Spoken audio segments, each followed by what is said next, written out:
blessing to one another is divided into 4 sections or chapters.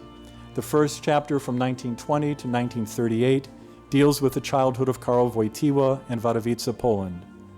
The second chapter, from 1939 to 1945, covers the war years, a time during which he witnessed the unspeakable suffering of the Jewish people and during which his vocation to ministry matured.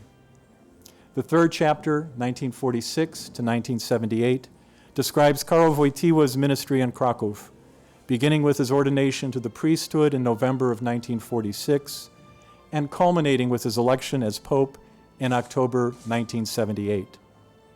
The final chapter, 1978 until his death in April of 2005, describes the dramatic steps he took toward the reconciliation of the Jewish and Catholic communities.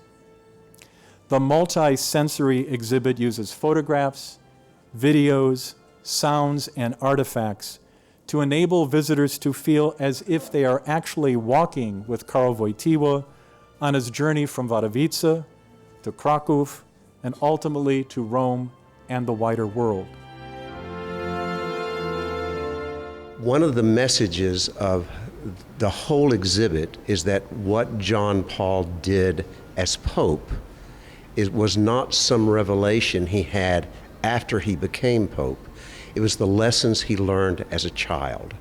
And so one of the messages going forward is what we teach our children, who we raise our children with, how we raise them with their others is really critical, because that's going to determine what they are as adults.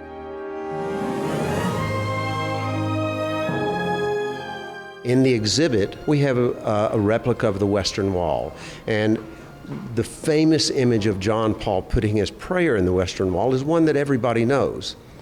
Subsequently, we have images of Pope Benedict XVI putting a message in the wall. We have an image of Pope Francis putting a message in the wall.